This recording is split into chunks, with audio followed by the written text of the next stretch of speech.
guys, Willie here with W.T.F car reviews, and today we're reviewing the all-new 2025 Toyota Tundra SR5 XP. And a big thanks to T and the rest of the management and staff here at Toyota of Tampa Bay for helping make this review possible. I'll leave a link to our inventory below, and if you're looking for a new car, SUV, or truck in the Tampa area, I would definitely recommend checking these guys out and ask for T. And as most of you guys probably know by now, Toyota released the third generation Tundra back in 2022. Featuring an all-new turbo and turbo hybrid powertrain and abandoning the gas-guzzling but tried and proven 5.7-liter V8. With just about all the bugs and issues worked out over the last few years for the third-generation Tundra, the 2025 Tundra adds some features throughout its lineup. The SR5 that you see here gains standard 8-way adjustable front seats and an available power tailgate, which is standard on all trims above the SR5. Unfortunately, ditching the TRD Sport package, which was the off-roady version of the two-wheel drive Tundra, still keeping the four-wheel drive TRD off-road and the beefier XP package that we have here. The non-hybrid Tundra for 2025 is available in 5 trim levels, ranging from the $41,000 base SR up to the $65,000 1794 edition. The SR5 that we have here starts at $47,000 for the two-wheel drive, $51,000 for 4x4, an additional $1,500 for the convenience package, and an additional $3,500 for the XP package. Both that we have here, so about $56,000 before destination and any add-ons. What else do we get for that money? Let's jump right in. So styling wise, really nothing changes, but with the XP package, it makes this basic SR5 Tundra look really good. With around the $50,000 base price, I think this is one of the most feature-packed off-roady full-size pickup trucks out on the road today. We get LED headlamps, LED fog lights beneath, LED daytime running light in each corner, functional airflow with our intercoolers in each corner, and radiator for the 3.5 liter or 3.4 liter twin turbo V6 and the intercoolers for that twin turbo in each corner. The wheel and tire setup with this XP package, we get these 20-inch TRD wheels, black lug nuts, and all-terrain tires. They're not the beefiest all-terrains. They're Falcon Wild Peak all-terrains AT3 WAs. So the regular AT3s have a little bit fatter tread blocks. The AT4s are really fat tread blocks. But these AT3 WAs do a little bit of a balance between an all-terrain and a highway tire. The dimensions are 265/60 R20. So the 60 series sidewalls should definitely keep the ride quality nice and plush, and a pretty aggressive multi-piston front brake caliper. I also like that the TRD center cap is outlined in red. We get a little bit of plastic cladding for the wheel well area. We get the running board side steps too. I took a step over on this side so we could check out the window sticker on this 2025 Tundra. Blacked out Tundra badging on the door, black door handles, smart access for the driver and a front passenger, black lower part of the window trim, blacked out pillars, and body color up top. Shark fin style antenna, no panoramic moonroof, but we do get the full opening rear window, which is pretty cool. I'll take a step back. Hopefully you can pick up the side profile on this 2025 Tundra. Really not a whole lot changes here since the 2022 release, but it still looks really good. Definitely one of the best looking full-size pickups out on the road today. Before we check out the rear wheel and tire setup, let's take a quick look at the window sticker on this 2025 Toyota Tundra 4x4 SR5 Crew Max with a 5.5 foot bed. Standard features, you guys can pause, take a look. $51,000 base price, $1,500 for the convenience package, $3,500 for the XP package. After a couple additional distributor add-ons, we're looking at around $59,000. So it is getting up there in price, especially after any dealership potential add-ons. But still, under $60,000, this is a really nice off-road capable four-wheel drive full-size pickup. The rear wheel and tire setup, same thing as up front, still a 265/60 20-inch wheels with the black lug nuts. We don't get leaf springs on the Tundra for the third generation. We get the coil springs. Hopefully you pick up the suspension setup because we do not get the wheel liners here either on the SR5. You can add them for about $100 and I want to say $20 in the aftermarket. It'll clean up the rear end styling, but with the black contrast here with the frame and the suspension coverings, you don't really see the lack of liners all that much, especially considering we have the partial liners for the front and rear. We have full LED taillights, X series in the lower right corner, reverse lights in the center. Shout out Toyota Tampa Bay on Fletcher for helping make this review possible. The black Tundra inserts, part of the X series, 4x4 in the left corner, full rear parking sensing. We get our backup camera as part of this Toyota trunk release. It's a damn tailgate. We don't get the power tailgate on this SR5. It is available on the SR5 and standard on all Tundras above this SR5. We get the spray and bed liner too. That's appreciated. We get the hooks in the back lined, but we don't get the hooks in the front line. Pretty interesting design. I wonder if that was an afterthought or if it was done on purpose. Rail system too.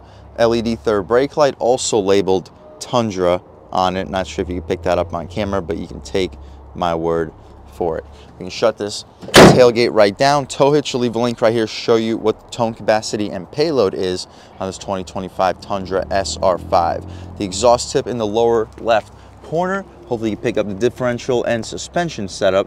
Full-size spare tire, although it does appear to be a Michelin, but still an all-terrain, which is appreciated. But speaking of the exhaust tip, let's fire up this 3.4 liter twin turbo V6 and hear how she sounds.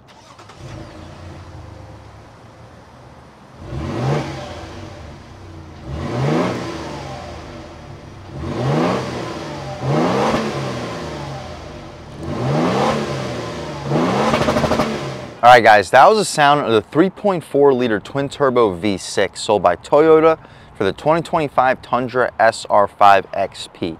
And it sounds okay, cranking out 389 horsepower, 479 pound-feet of torque, made it to a 10-speed automatic transmission, sent the power to the rear wheels with a part-time four-wheel drive system. You can expect 0 to 60 in around 6 seconds, making it a pretty solid performer, getting around 19 combined miles per gallon. But what you see is basically what we get. We can shut this hood right down, take a step back, walk around this 2025 Tundra SR5 XP. One more time. Let's take a step inside and see what we get with what I consider one of the best value full-size pickup trucks out on the road today. I like the matte black contrast on this mirror cab with the gloss black beneath it, LED turn signal too, large glass with blind spot monitoring on it. We mentioned the smart access for the driver and the front passenger. Taking a step inside, we get leather stitching up top, hard plastic in the center with Toyota etched, nicely padded armrest, 4-window auto one touch, lock and unlock, 4-way adjustable mirrors, aluminum door handle, 2 tiers of storage. You'll fit an 8-inch sub with 2 24-ounce bottles, and you'll shove a foot long in there. Just a standard sound system, but it sounds pretty good for a bass. I like the bronze contrast for the air vents, cloth seats, but they're a fabric stitched material, decently comfortable for what they are. And for 2025, the SR5 and up all get 8-way adjustable seats, 2-way lumbar control. You can recline, drop, lift, and slide the seats. Plastic step-in plate, foot, steps, running boards, whatever you would like to call them. But taking a step inside, we can really check it out. So foot on the brake, engine start, stop, and everything fires right to life. So as you'd expect with the SR5, it's relatively towards the basic side in this interior. We do have a leather wrap contrast on the steering wheel, but the top of it's just a pretty soft injection molded plastic, but I like it. It feels very durable, and the cutout for your hands is perfect. Very nice 10-2 bolstering notch, reminds me almost of a Ford Raptor steering wheel, and a great finger cutout at the 9-3. You get a 6 o'clock spoke and 2 additional spokes for the armrest. If you want to have your left arm on the armrest, you have a good spoke for your hand. Right armrest, same exact thing. On the left side, you have your infotainment adjustments, volume and skip controls, voice commands. On the right side, you have your AM, FM Sirius, radar cruise control, and all of that. Horn has stitched material on it, the horn itself. Loud and aggressive, people should be definitely getting out of your way. We do not get dual panes, but it's a very thick single pane of glass. The infotainment adjustments are basic. We just get this small LCD display. Shows us our fuel information, speedometer, settings, trip computer, song that's currently playing, compass, and right back to where we started. This is where I'll personally leave it for this review. Tach on the left side goes to about 5,700 RPM, coolant beneath it, oil pressure above it with the battery voltometer to the right of it. Speedometer goes to 120 and the fuel level beneath that. The dashboard is hard plastic, kind of to be expected for the SR5. I like the air vent design, as we mentioned, with 3 speakers on the dashboard, 12 volt, nice convenient area for a dash cam or radar detector. Rollover warning on the visor, LED interior lighting. We don't get an auto dimming rear view mirror. You got to pull this flappy thing to dim it. Sunglass holder too. Smaller 8-inch infotainment display, but we still get the navigation, wireless Apple CarPlay and Android Auto, automatic climate control beneath it. It's just a single zone automatic climate. Traction control you can disable, hazards, USB-A port. Nice that Toyota still offers that here with the Tundra. Electronic parking brake with brake hold, engine start stop with the trailer brake controller beneath it, the gear selector, controlling the 10-speed automatic transmission. Let's check out the backup camera. Super high resolution, but with the smaller 8-inch display. It's not the largest backup camera, but you see what you need to see with guidance lines and trajectory with a very high resolution display. You can also zoom in and out, and you can turn off the guidance lines if you'd like to. We don't get paddle shifters, to be expected, but we get manual shifts on the steering wheel. 4-wheel drive, just part-time 4-wheel drive, no full-time 4-wheel drive. The drive mode selector. Drive modes include sport, normal, and eco mode. We'll start off in normal, try out sport, see what the differences, oh, right there, sport, see what the differences are. Maybe try out eco too, but it's pretty self-explanatory. Normal mode is the baseline. Sport will make the steering a little bit more sensitive and the throttle, whereas eco will make the steering probably the same as normal, but make the throttle a little bit less sensitive. You'll fit 24 to 32 ounce bottles in these cup holders. Nice storage area, no wireless phone charging pad standard here on the SR5, but those things take forever to charge anyway. I prefer having just the extra storage here. And you have some additional storage for this console area, which can open up, some leather for each of your armrests, and you can open this entire piece up. You'll fit probably 24 12-ounce cans, USB-A and C port, coin holder. You'll fit business cards, car accessories in there. And you can shut this right up. Behind it, you get 2 additional cup holders where you'll fit 24-ounce bottles. Tundra etched into this bottom part of the hard plastic dashboard area with an additional glove box up top that doesn't close. You'll fit probably 6 or 7 pairs of socks in there. The glove box itself has a double column system with an additional tier to the right of it, so you're not fitting license plates, but you'll fit at least 4 or 5 books and additional car accessories, maybe an umbrella to the right of it. Very practical, maybe not for license plates, but again, that's my unit of measurement. I don't think anybody really puts license plates in the glove box. It's just how the glove box is usually shaped, so that's my unit of measurement. This glove box won't fit a license plate, but it'll fit actual things that you'll be putting into your center console a little bit more conveniently. We mentioned the LED lighting, sunglass holder, SOS, door lights. You can also open up your rear glass. So Toyota basically pioneered this feature where instead of just a small 5th window opening up, the entire glass opens, making it not just practical and nice for when you have your windows open to eliminate the buffering, but also if you want to run something like 2x4s that are 8 to 10 feet long through your truck without having them hang over your tailgate, you can just run them through your rear glass, and as long as you're okay with getting duped in the head with it every now and then, you won't have to run anything over your tailgate. So pretty convenient in that regard. X2, anything that you can fit through that glass makes things a little bit more convenient. That's about it though, guys, for the front seat of this 2025 Toyota Tundra SR5 XP.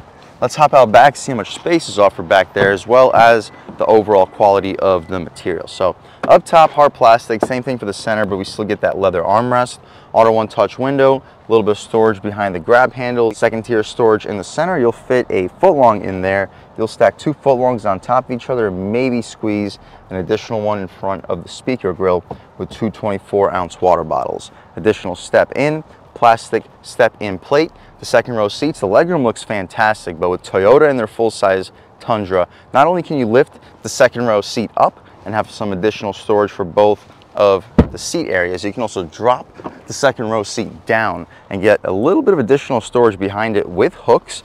You have your fix-a-flat and jack behind the other seat, but it's convenient because not every truck allows you to do both, lift the seat up and drop the backrest down. Toyota with the Tundra does. But taking a step inside, the grab handle makes things a little bit easier, and at a little bit over 6 feet tall, I still have over a foot of knee room. Headroom, I got like 2-3 inches, so if you're under 7 feet tall, I don't think you'll have any issues sitting in the back of a Tundra. That's why you're going for a Tundra over a Tacoma, because you get the added space, you get the added capability, and it's a lot more comfortable.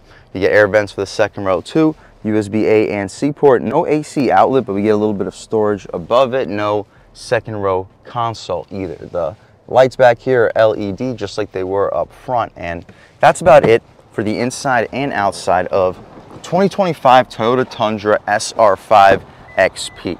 It is a really nice pickup with around a $50,000 base price with 4-wheel drive. After the options and features, which in my opinion are really useful, we're still sitting under 60,000 bucks after destination before any dealer add-ons, which in this current market, these are selling for around MSRP, maybe 1,000 or 2 below it. So do some negotiation, you will get a good deal, and this is a very solid truck, at least by the looks of it.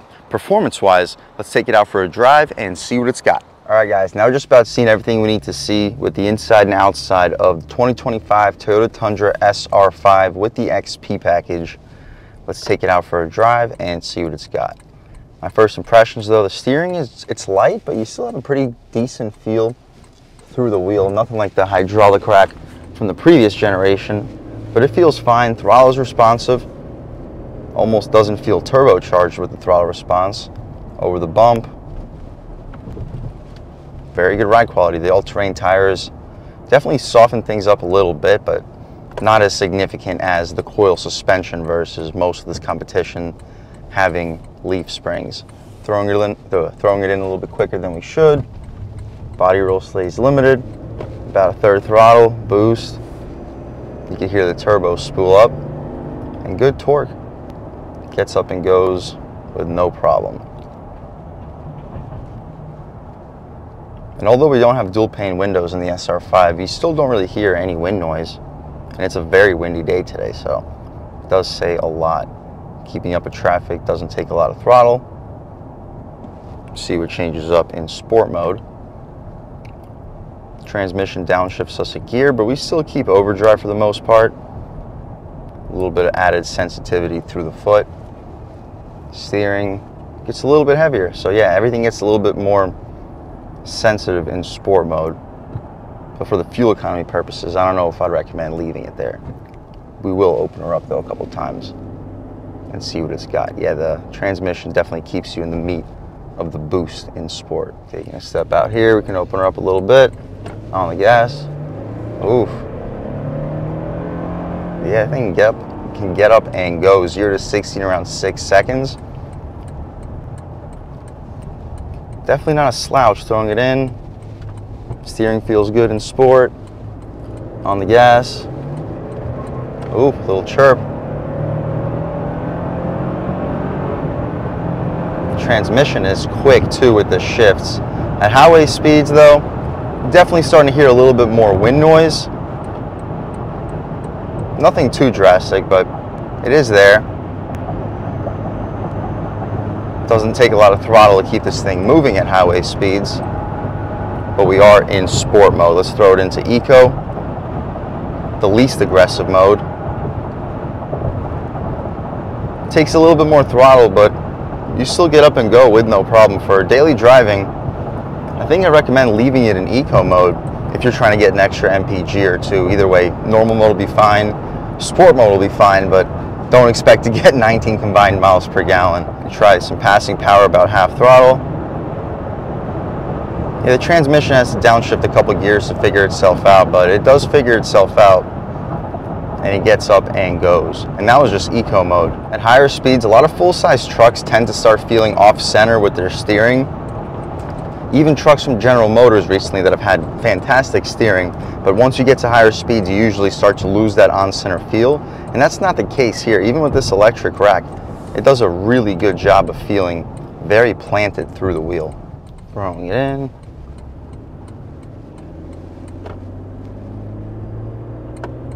Very consistent torque. Overall, guys, if you're looking for a four-wheel drive pickup truck and you don't want it to be super basic, you want nicer wheels and tires, you don't care about leather seats, but you also want to have some nicer, newer tech, advanced safety features, Apple CarPlay, Android Auto, navigation, you know what I mean, a good sound system, but you're not looking to spend over $60,000 on that four-wheel drive pickup truck.